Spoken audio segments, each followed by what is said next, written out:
Hi, I'm Charlotte. This is Tired Mama Tries to Read, and I'm just going to do a little midweek catch up with you to let you know how my reading has gone. So I have managed to finish The Mothers by Brit Bennett. I did really enjoy it. The thing that I found the most impressive was the way in which she managed to talk about abortion in a past tense way. So the main character Nadia, very early on in the book, she has an abortion, and her boyfriend at the time, the book kind of follows and is united by both of their thoughts about who that child might have been. It's so difficult to do from a pro-choice perspective because, as you can imagine, any kind of questioning as to whether abortion would bring about regret would just be seized upon by anti-abortion people and used, I think, as an argument against any woman having an abortion ever. The way Brit Bennett makes this exploration of maybe not regret in Nadia's case, but certainly wonderment, is she has two sort of narratives going on. One is 17-year-old Nadia, who falls pregnant, and one is Nadia's mother, who is also 17 when she falls pregnant. Now, the narrative doesn't follow her mother's experience, but Nadia looks back on it. And what makes Nadia look back on it is the tragedy of her mother's suicide. So you've got two young women who make massive decisions about how their lives are going to pan out. And you've got one woman who, despite the fact nobody saw her suicide coming, has obviously led a life that wasn't what she wanted. We're sort of given little snippets of how she used to always get prospectuses for universities. So she obviously felt unfulfilled in her life. And although we're not given, and I'm glad we're not because it would have been callous, we're not given this kind of, I had my daughter and it made me kill myself explanation. Nadia wonders and almost feels she has to correct the decision to keep her, the decision her mother made. When she has her abortion, she thinks, I can now live the life that my mother never could, and hopefully that will make me happier. It's really, when I'm summing it up like that, it makes it quite reductive, but it's not done like that, and it's done very sensitively. And I like the fact that it's Nadia's boyfriend who has the most regrets, if there are regrets to be had, about his child.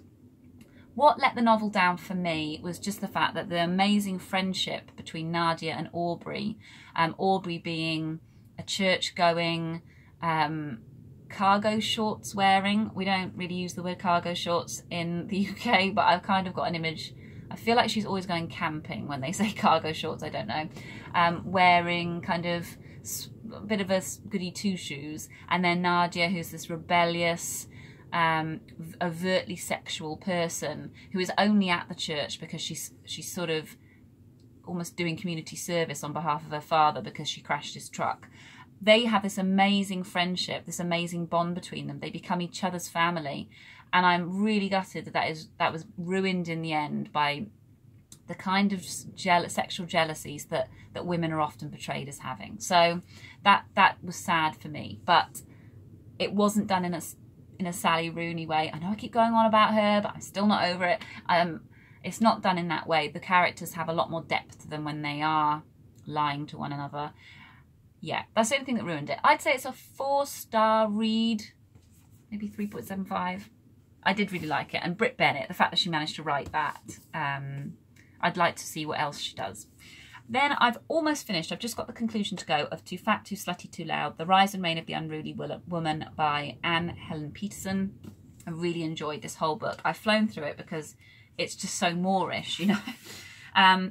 The chapters that have been the strongest for me have been ones about, so like Nicki Minaj was really good. Kim Kardashian's about pregnancy was awesome. I had no idea that she suffered so much vitriol in the press for just being abundantly pregnant. And the preeclampsia that she had, which made her swell up, was just a total fascination for the press and for her family and friends alike, who couldn't stop mentioning how enormous her boobs were and how, you know, they just couldn't believe how much she was of everything. And I didn't realise really that pregnancies weren't really carried out in the public until like the 90s. And she talks about the fact that Demi Moore kind of brought on this trend of actually making pregnancies maybe not sexy, but at least something to be looked at and to be wowed at. And that then other celebrities started doing it, and that filtered down into regular Joes like me. I mean, I wore tight dresses throughout nearly all of my pregnancy and tight tops. But when I think about it, my mum, who was pregnant with me in the 80s, she wore, I mean, I don't think I've hardly seen a photo of her pregnant with me, if I'm completely honest. I can remember one of my sister being in her belly, and that's only taken because I'm in the picture too. And she's in this enormous shirt that just completely covers her pregnancy. It looks like a man's shirt. And when I was talking to people at work, they were like, oh yeah, I can't think of a picture of my mother. Whereas I was constantly having pictures taken of me. And I was always saying to Stephen, you know, we'd go down the beach and I'd lift my top up and I'd stand by the waves, you know. And apparently that is quite a new thing. So I found that really interesting, culturally speaking. The chapter on Caitlyn Jenner is also really, really good. Learned so much in there about trans normativity, is it called? Transnormativity and is it homonormativity? I'm going to get this all wrong now. But basically about the fact that trans people are only accepted when they actually look, well, typically when we're thinking about a trans female and when she actually looks female, and how Caitlyn Jenner, for all of her sort of desire to want to be this sort of spokeswoman for trans rights and etc., she's actually in many ways undermined the movement by having the money and the means to be able to transform so successfully, to not look like a man in a dress, which is something that's brought up quite a lot. So I learnt loads about that. The only chapter I think is really weak, and I couldn't really understand why it was there, was the Madonna chapter about being too old. And I found that really fascinating, but I just didn't feel it went anywhere, and I wish she'd given a little bit more time to that.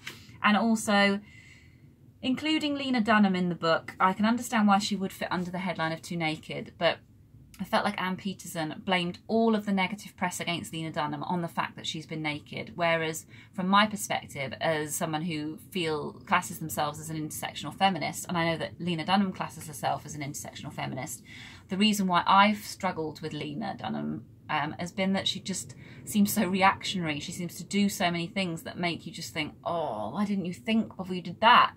You know, her really cringeworthy comments on abortion, her later on her massive undermining of the Me Too movement, which is the sort of movement you'd think she'd be at the forefront of, because she went out and said that a woman that had accused one of her producers of, it was either, I can't remember what type of sexual assault, it could have been as serious as rape, I'm not sure, but when this woman accused one of Lena's friends, she came out and said, oh, well, in this case I'm afraid it's not true. That's the situation as I understand it, and I feel like, if I'm remembering it right, she did then apologise and say that she shouldn't have said that.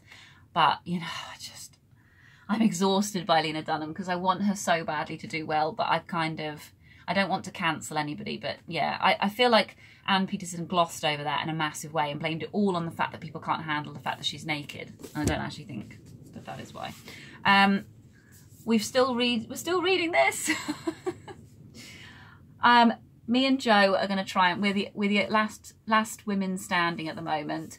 Doris is meant to be joining us. I think she's much further ahead than us. Will we be able to rally her enough to join us? I don't know, because at the minute it is just so heavy. It's not heavy in the sense of difficult. It's just every male character, you're let into their internal mind, their internal life in some way. But every female character is just surface. There's nothing else, you know, apart from at the beginning where there were a couple of interesting older women that you kind of wanted to follow, and they've not appeared yet. We're here at the moment. This is my bookmark to say where I've got to go to next. There are just no internal lives, and if there are, they're just so frothy that it's just, you know, a complete stereotype and nothing that you can relate to at all. That is what's frustrating me the most. He even goes into, I think I said this in my last video, he even goes into the mind of a horse at one point on the battlefield, but not a mind of a woman. So I am struggling. Yeah. And then this is a book that I ordered secondhand. I was telling you about it last week. I got it out from the library, Women in Dark Times by Jacqueline Rose. And I read the introduction and I knew straight away that I would need to make a lot of notes. It's quite a heavy piece, not a heavy, well, a bit more academic, let's say. And this, I love this edition. This is Marilyn Monroe on the front, which I don't know how many people would instantly recognise that as a Marilyn Monroe picture, but as I'm a big Marilyn fan, I knew that straight away. And it just, I believe it's from the era of like the Misfits. Might be even on set at the Misfits. So this is an exploration of, in a kind of similar way actually to the Helen Petersen one, of women in certain forms of what's the word? Well, it says women in dark times, but taking their stand against the iniquities of our time, they tread a path between public and private pain, confronting us with what we need most urgently, but also often cannot bear to see. So you've got Monroe, Rosa Luxemburg, Charlotte Salomon, who's the artist that I'm really interested in lately, and I'm very excited she's in here. And then people I've never heard of. So Shafilia Ahmed, Fadim Sahindal, Therese Ulton. I genuinely don't know who those women are and I feel a bit ashamed that I don't. So I'm going to find out. So there we go. That is my catch up for the midweek, and I might be able to do another Friday Reads video and let you know what I'm hoping to do over the weekend. But I am working again, so it will be a little bit hit and miss. Anyway, I will catch up with you soon.